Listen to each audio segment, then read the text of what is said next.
ತಿಗಿಣ ತುಂತ ತಿಗಿಣ ತುಂತ ತಿಗಿಣ ತುಂತ taquita taca dimmi taquita taquita taca dimmi taquita taquita taca dimmi taquita namo nadi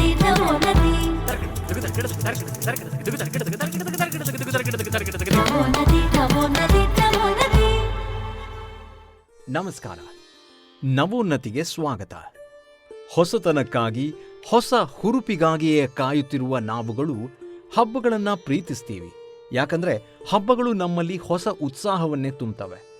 ಅಂತಹ ವಿಶೇಷ ಹಬ್ಬ ನವರಾತ್ರಿ. ಈ ಪರ್ವಕಾಲದಲ್ಲಿ ನವರಾತ್ರಿ ನವೋನ್ನತಿ ಅನ್ನೋ ಹೊಸ ಸರಣಿಯೊಂದಿಗೆ ನಿಮ್ಮೊಂದಿಗಿದ್ದೀನಿ. ನಾನು ನಿಮ್ಮ ಬಡಕಿಲಾ ಪ್ರದೀಪ್. ನವರಾತ್ರಿಯ ಈ 9 ದಿನಗಳು ಜೊತೆಗೆ ವಿಜಯದಶಮಿಯಂದು ನಿತ್ಯವೂ ನಿಮಗಾಗಿ ನಾಡಿನುದ್ದಗಲಕ್ಕೂ ಪಸರಿಸುತ್ತಿರುವ ಈ ಕಾರ್ಯಕ್ರಮದ ಕಂಪನ್ನ ಸವಿಯುವುದಕ್ಕೆ ಸಿದ್ಧರಾಗಿ. ಚಂದ್ರಹಾಸೋಜ್ವಲ ಕಾರಾ ಶಾರ್ದುಲ್ ವರ್ವವಾಹನ ಕಾತ್ಯಾಯಿನಿ ಶುಭಂ ದದ್ಯಾದ್ ದೇವಿ ದಾನವ ಘಾತಿನಿ ಎಂದು ಪ್ರಾರ್ಥಿಸುತ್ತಾ ಇಂದು ಸಂಭ್ರಮ ಸಡಗರದ ನವರಾತ್ರಿ ಹಬ್ಬದ 6ನೇ ದಿನ ನಾವು ದೇವಿ ಕಾತ್ಯಾಯಿನಿಯನ್ನು ಪೂಜಿಸಬೇಕೆಂಬುದು ಪ್ರಾಚೀನ ಕಾಲದಿಂದಲೂ ಬಂದ ವಾಡಿಕೆ.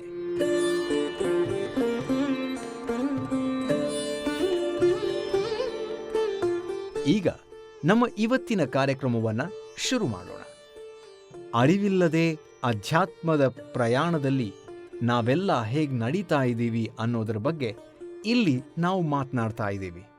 ನಾನು ಮತ್ತು ಆಧ್ಯಾತ್ಮ ಅನ್ನೋ ಯೋಚನೆಯೊಂದಿಗೆ ಆರಂಭವಾದ ಈ ಪರಿಕಲ್ಪನೆ ನಮ್ಮೊಳಗೆ ಅಧ್ಯಾತ್ಮವನ್ನು ಕಾಣುವ ಬಗೆಯನ್ನು ಚಿಂತಿಸುತ್ತಾ ತಮ್ಮ ಕ್ಷೇತ್ರದಲ್ಲಿ ಸಾಧನೆ ಮಾಡಿದ, ಅಲ್ಲಿ ಅಧ್ಯಾತ್ಮದ ಚಿಂತನೆಯನ್ನು ಬಿತ್ತಿದ ಒಂದಷ್ಟು ಸಾಧಕರ ಮಾತುಗಳನ್ನು, ಜೊತೆಗೆ ನಾಡಿನ ಖ್ಯಾತ ಗಾಯಕ ಗಾಯಕಿಯರ ಸಂಗೀತ ಸಿಂಚನ, ಇಂದಿನ ಸಂಚಿಕೆಯಲ್ಲಿ ಅದರ ಜೊತೆಗೆ ಆಯುರ್ವೇದದ ರಸಸಾರವನ್ನು ಖ್ಯಾತ ಆಯುರ್ವೇದ ವೈದ್ಯರು ತಿಳಿಸ್ತಾರೆ. ಸಾಧಕಿಯೊಬ್ಬರ ಸಾಧನೆಯ ಚಿತ್ರಣ ಇರುತ್ತೆ. ಅವರಿಗೆ ನಾವು ಸಲ್ಲಿಸುವ ನುಡಿ ಗೌರವ, ನವಶಕ್ತಿಯರು ಅನ್ನೋ ನವೋನ್ನತಿ ಫೌಂಡೇಶನ್ನ ಪ್ರಸ್ತುತಿ ನಿಮಗಾಗಿ ತೆರೆದುಕೊಳ್ಳುತ್ತೆ.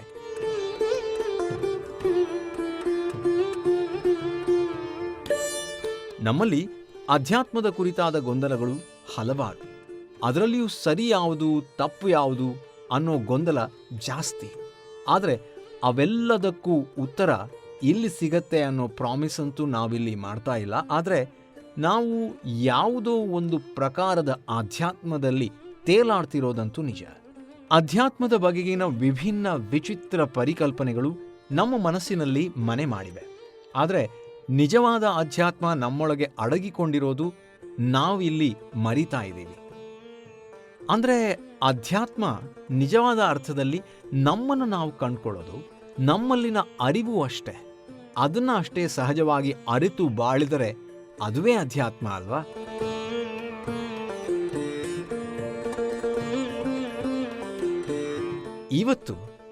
ಇವತ್ತಿನ ಕಾರ್ಯಕ್ರಮದಲ್ಲಿ ನಮ್ಮ ಮುಖ್ಯ ಅತಿಥಿಯಾಗಿ ಬಂದಿರುವಂಥವರು, ಅವರು ಆಧ್ಯಾತ್ಮದ ಚಿಂತನೆಯನ್ನ ಹೇಗೆ ಹೇಳ್ತಾರೆ, ಅದನ್ನ ಯಾವ ರೀತಿಯಲ್ಲಿ ಅವರು ನಿರೂಪಿಸ್ತಾರೆ ಅನ್ನೋದನ್ನ ಕೇಳೋ ಸಮಯ.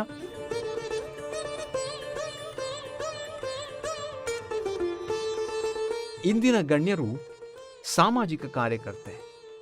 ಸಾಮಾಜಿಕ ಕ್ಷೇತ್ರದಲ್ಲಿ, ರಾಜಕೀಯದಲ್ಲಿ ಮಹತ್ ಸಾಧನೆ ಮಾಡಿದ್ದ ಶ್ರೀಯುತ ಅನಂತಕುಮಾರ್ ಅವರ ಪತ್ನಿ ಡಾಕ್ಟರ್ ತೇಜಸ್ವಿನಿ ಅನಂತಕುಮಾರ್ ಅವರು. ಇವರು ಶಂಕರ ಕ್ಯಾನ್ಸರ್ ಫೌಂಡೇಶನ್ ಹಾಗೆಯೇ ಅದಮ್ಯ ಚೇತನ ಟ್ರಸ್ಟ್ ಅನ್ನುವ ದೊಡ್ಡ ಮಟ್ಟದ NGOಗಳನ್ನು ಮುನ್ನಡೆಸಿಕೊಂಡು ಹೋಗುತ್ತಿರುವ ದಿಟ್ಟ ಮಹಿಳೆ.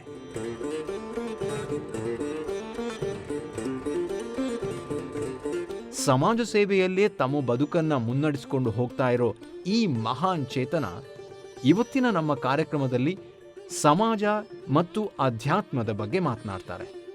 ಬನ್ನಿ ಅವರ ಮಾತುಗಳನ್ನ ಕೇಳೋಣ.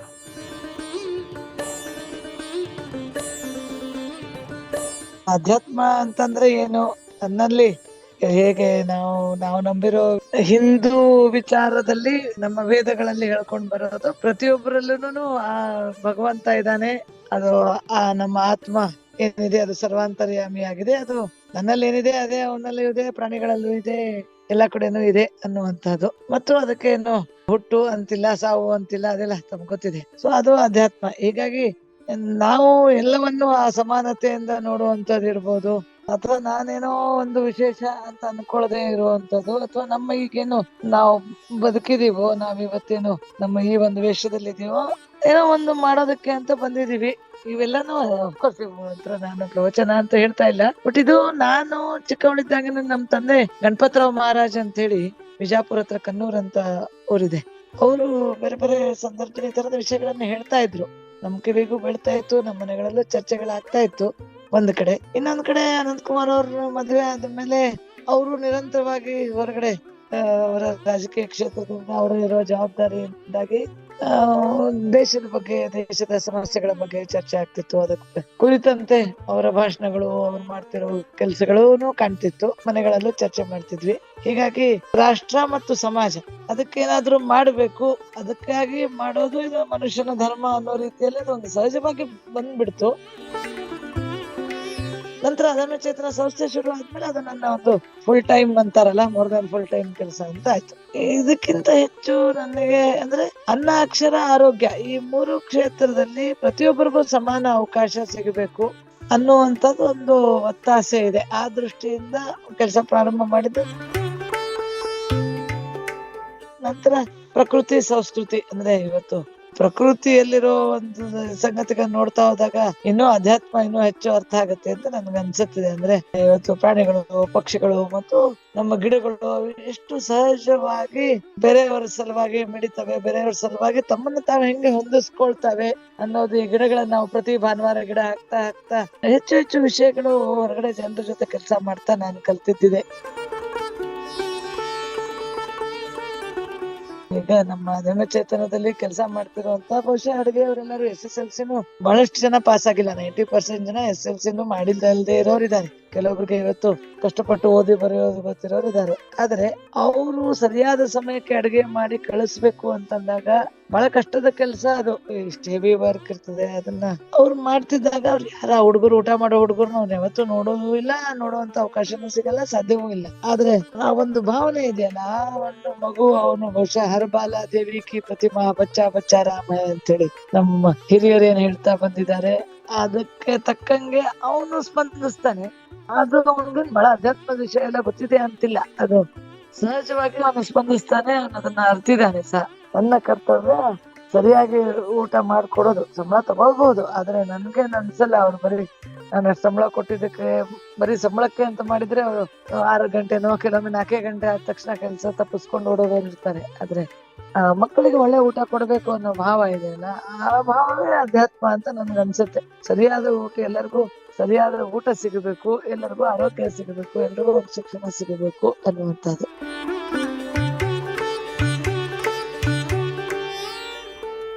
ಸಮಾಜದಲ್ಲಿ ಅಡಗಿರುವ ಅಧ್ಯಾತ್ಮದ ಪ್ರತಿಬಿಂಬದ ಬಗ್ಗೆ ನಮ್ಮ ಕಾರ್ಯಕ್ರಮದಲ್ಲಿ ತಮ್ಮ ವಿಚಾರಗಳನ್ನು ಹಂಚಿಕೊಂಡಿರುವ ಡಾಕ್ಟರ್ ತೇಜಸ್ವಿನಿ ಅನಂತಕುಮಾರ್ ಅವರಿಗೆ ತುಂಬು ಹೃದಯದ ಧನ್ಯವಾದಗಳು.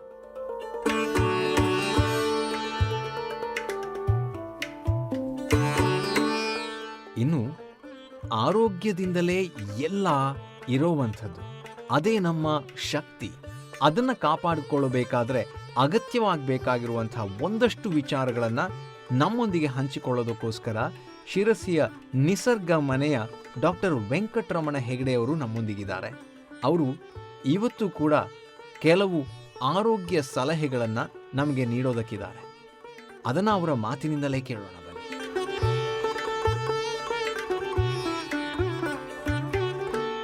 ಎಲ್ಲ ಕೇಳುಗರಿಗೂ ಶಿರಸಿಯ ನಿಸರ್ಗ ಮನೆಯ ಡಾಕ್ಟರ್ ವೆಂಕಟರಮಣ ಹೆಗಡೆ ಮಾಡುವ ನಮಸ್ಕಾರಗಳು. ಆತ್ಮೀಯ ಕೇಳುಗರೆ, ನಾವು 6 ಅಂದರೆ ಏನು ಅಂತ ತಿಳ್ಕೊಂಡಿದ್ವಿ. 6 ತಾಸುಗಳ ಕಾಲ ಒಳ್ಳೆಯ ನಿದ್ರೆ. 4 ಅಂದರೆ ಏನು ಅಂತ ತಿಳ್ಕೊಂಡ್ವಿ, ಅದು 4 ಲೀಟರ್ ನೀರು ಕುಡಿಯೋದು. ಈಗ ಡಬಲ್ ಟು ಅಂದರೆ 2 ರೆಕ್ಕೆ ಇದ್ದರೆ ಹೇಗೆ ಪಕ್ಷಿ ಹಾರತ್ತೋ ಹಾಗೆ ಈ 2 ಅಂಶಗಳನ್ನು ನಾವು ಅಳವಡಿಸ್ಕೊಂಡ್ರೆ ಆರೋಗ್ಯವನ್ನು ಇಟ್ಕೊಳ್ಳಿಕ್ಕೆ ಸಾಧ್ಯ ಆಗತ್ತೆ. ಮೊದಲನೇ ದಿನಕ್ಕೆ 2 ಸಲ ಮಾತ್ರ ಆಹಾರ. ಹೊಸ ಸಂಶೋಧನೆಗಳು ಕೂಡ ಹೇಳ್ತಾ ಇದೆ 16 ತಾಸು ಖಾಲಿ ಇರಬೇಕು, 8 ತಾಸಲ್ಲಿ ಆಹಾರ ಸೇವಿಸಬೇಕು ಅಂತೇಳಿ. ಸೊ ಹಾಗಾದ್ರೆ ದಿನಕ್ಕೆ 2 ಸಲ ಆಹಾರವನ್ನು ತೆಗೆದುಕೊಂಡು 8 ತಾಸಿನಲ್ಲಿ ನಮ್ಮ ಆಹಾರವನ್ನು ಮುಗಿಸಿ 16 ತಾಸು ಗ್ಯಾಪ್ ಇಡೋದ್ರಿಂದಾಗಿ ನಮ್ಮ ದೇಹದ ಪ್ರತಿಯೊಂದು ಜೀವಕೋಶ ಶುದ್ಧ ಆಗುತ್ತೆ, ನಮ್ಮ ಆರೋಗ್ಯ ವೃದ್ಧಿ ಆಗೋದ್ರಲ್ಲಿ ಯಾವುದೇ ಸಂಶಯ ಇಲ್ಲ.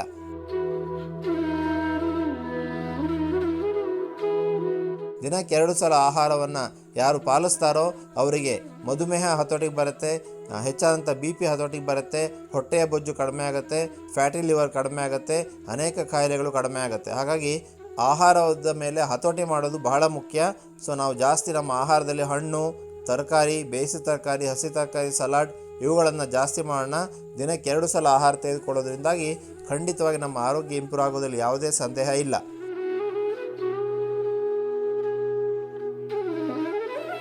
ನಮ್ಮ ನಿಸರ್ಗ ಮನೆಯ ವೈದ್ಯರುಗಳು ಉಚಿತ ಆನ್ಲೈನ್ ಕನ್ಸಲ್ಟೇಷನ್ ನಡೆಸ್ತಾ ಇದ್ದಾರೆ. ಉಚಿತ ಆನ್ಲೈನ್ ಕನ್ಸಲ್ಟೇಷನ್ಗೆ ಹೆಸರು ನೋಂದಾಯಿಸಲಿಕ್ಕೆ ತಾವು 9448729434ಗೆ ಒಂದು ಮಿಸ್ಡ್ ಕಾಲ್ ಕೊಟ್ಟರೆ ಸಾಕು. 1 ಅಥವಾ 2 ದಿವಸ ನಮ್ಮ ವೈದ್ಯರೇ ತಮಗೆ ಕರೆ ಮಾಡ್ತಾರೆ. ವೈದ್ಯರ ಜೊತೆ ತಾವು ವೈಯಕ್ತಿಕವಾಗಿ ಮಾತನಾಡಿ ತಮಗೆ ಅವಶ್ಯಕತೆ ಇರುವಂತಹ ಆಹಾರ ಔಷಧಿಗಳನ್ನು ನಿಮ್ಮ ಮನೆಗೆ ಕಳಿಸ್ಕೊಡ್ಲಿಕ್ಕೆ ಸಾಧ್ಯ ಆಗುತ್ತೆ. ಈ ವ್ಯವಸ್ಥೆಯ ಪ್ರಯೋಜನ ಪಡೆಯಿರಿ ಅಂತ ಹೇಳ್ತಾ 6 ಅಂದರೆ ನಮ್ಗೆ ಗೊತ್ತಾಯಿತು, 4 ಅಂದರೆ ಗೊತ್ತಾಯಿತು, 22 ಅದರಲ್ಲಿ ಮೊದಲನೇ 2 2 ಸಲ ಆಹಾರ, ಇದನ್ನು ಅನುಸರಿಸೋಣ.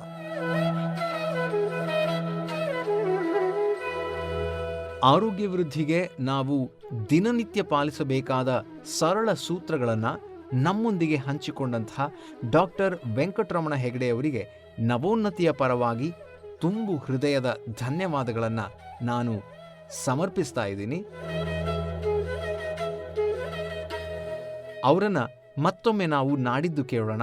ನಾಳೆ ಡಾಕ್ಟರ್ ಗಿರಿಧರ್ ಕಜೆ ಅವರಿರ್ತಾರೆ. ಆ ಜಗನ್ಮಾತೆಯನ್ನು ಆರಾಧಿಸುವ ಈ ವಿಶೇಷ ಹಬ್ಬ ನವರಾತ್ರಿಯ 6ನೇ ದಿನ ನಾವು ವಿಶಿಷ್ಟ ವಿಭಾಗಗಳಲ್ಲಿ ಸಾಧನೆ ಮಾಡಿದಂಥ ಇನ್ನೊಬ್ಬ ಮಹಿಳೆಯನ್ನ, ಶಕ್ತಿಯನ್ನ ಗುರುತಿಸುವಂತಹ ಪ್ರಯತ್ನ. ಅಂಥವರು ಸಮಾಜದಲ್ಲಿ ಗುರುತಿಸಲ್ಪಟ್ಟಿರುವಂಥ ಈ ಮಹಿಳೆ ಪ್ರೇಮಾ ರಾಮಪ್ಪ.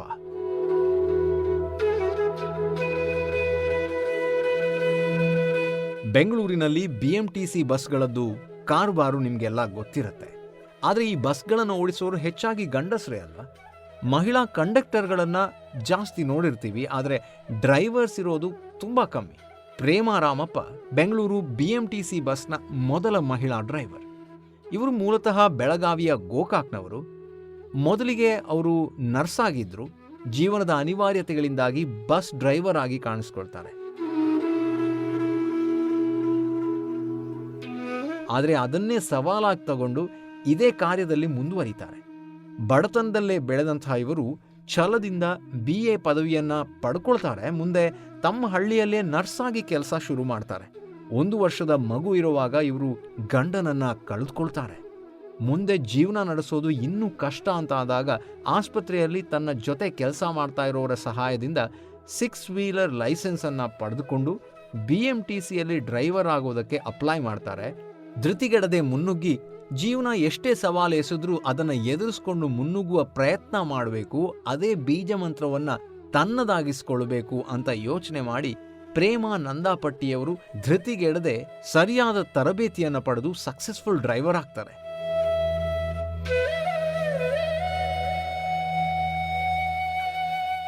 ಇವರ ಬದುಕಿನ ಬಂಡಿ 7 ಬೀಳುಗಳನ್ನು ತುಂಬಿದ್ರೂ ಕೂಡ ಯಾವುದಕ್ಕೂ ತಲೆ ಕೆಡಿಸ್ಕೊಳ್ಳದೆ ಛಲದಿಂದ ತನ್ನ ಕೆಲಸವನ್ನ ಭಕ್ತಿ ಶ್ರದ್ಧೆಯಿಂದ ಜವಾಬ್ದಾರಿಯುತವಾಗಿ ಮಾಡ್ಕೊಂಡು ಹೋಗ್ತಾರೆ.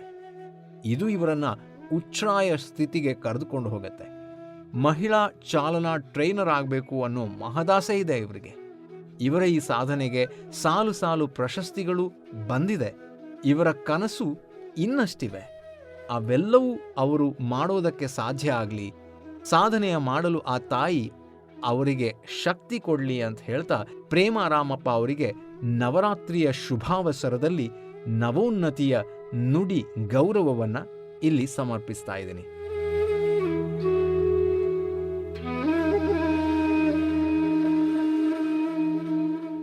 ಇದೀಗ ಗಾನಪ್ರಿಯೆ ದೇವಿಗೆ ಗಾನ ಸೇವೆಯನ್ನು ಅರ್ಪಿಸೋದಕ್ಕೆ ಸಾವಿರಾರು ಹಾಡುಗಳನ್ನು ಹಾಡಿರುವಂಥ ನಮ್ಮ ನಿಮ್ಮ ನೆಚ್ಚಿನ ಖ್ಯಾತ ಚಲನಚಿತ್ರ ಗಾಯಕಿ, ಭಾರತೀಯ ಚಲನಚಿತ್ರ ರಂಗದಲ್ಲಿ ಒಬ್ಬ ಉನ್ನತ ಮಟ್ಟದ ಗಾಯಕಿ ಎಂದು ಗುರುತಿಸಲ್ಪಟ್ಟಿರುವಂಥ ಅನುರಾಧ ಭಟ್ ಅವರು.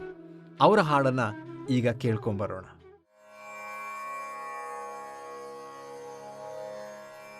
ह्रीं ह्रीं ह्रीं चापतुष्टे हिमरुचिमुकुटे वल्लकी व्यघ्रहस्ते मातर्मातर्नमस्ते दह दह जडता देहि बुद्धिं प्रशान्ता विद्ये वेदान्तवेद्ये परिणतपठिते मोक्षदे मुक्तिमार्गे मार्गातीतस्वरूपे भव मम वरदा शारदे शुभ्रहारे.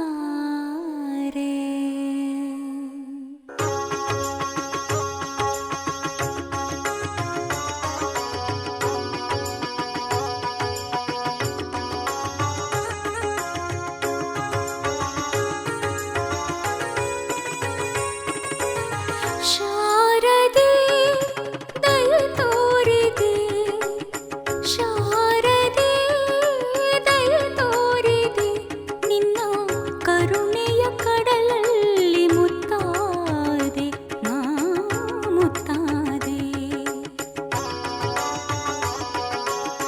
ಶಾರದೆ ದಯ ತೋರಿದೆ, ಶಾರದೆ ದಯ ತೋರಿದೆ.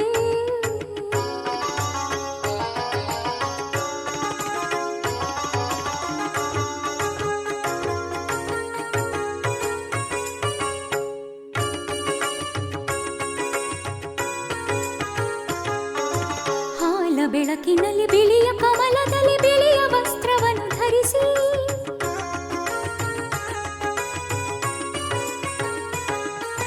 ಬಿಳಿಯ ಕುಸುಮಗಳ ಮಾಲೆ ಕೊರಳಲಿರೆ ಬೆಳ್ಳಿ ವೀಣೆಯನ್ನು ನುಡಿಸಿ, ನಿನ್ನ ಕಂಗಳ ಬೆಳಕನ್ನು ನನ್ನ ಕಂಗಳಲ್ಲಿ ತುಂಬಿದೆ.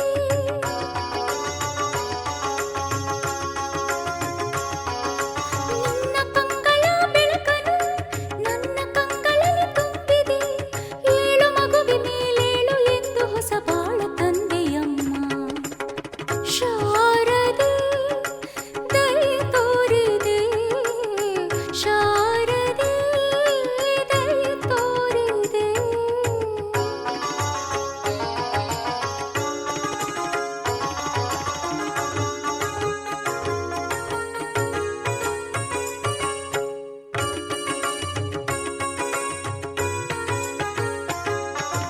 ಅಂಧಕಾರದಲ್ಲಿ ನೊಂದು ಬಳಲುತ್ತಿರೆ ಬಂದು ಕೈಯ ಹಿಡಿದೆ.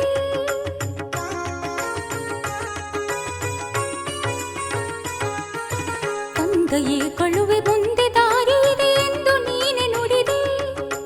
ತಂದೆ ತಾಯಿಯ ಪುಣ್ಯವೋ ನಾನೆಂದು ಮಾಡಿದ ಪೂಜೆಯೋ.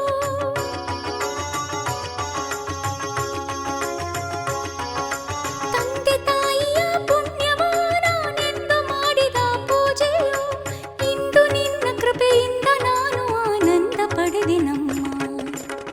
ಶಾರದೆ ದಯ ತೋರಿದೆ, ಶಾರದೆ ದಯ ತೋರಿದೆ, ನಿನ್ನ ಕರುಣೆಯ ಕಡಲಲ್ಲಿ ಮುತ್ತಾದೆ ನಾ ಮುತ್ತಾದೆ.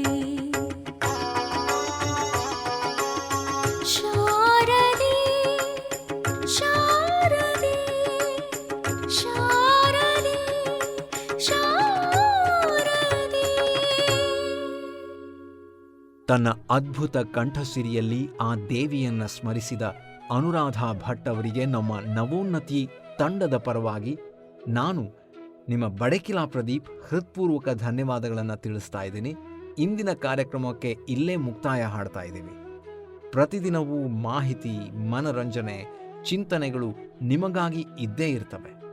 ನವೋನ್ನತಿಯ 7ನೇ ದಿನ ಅಂದರೆ ನಾಳೆ ನಮ್ಮೊಂದಿಗೆ ಮುಖ್ಯ ಅತಿಥಿಯಾಗಿ ಬರ್ತಾ ಇದ್ದಾರೆ ಖ್ಯಾತ ಮ್ಯೂಸಿಷಿಯನ್ ಪ್ರವೀಣ್ ಗೋಡ್ಕಿಂಡಿ ಅವರು.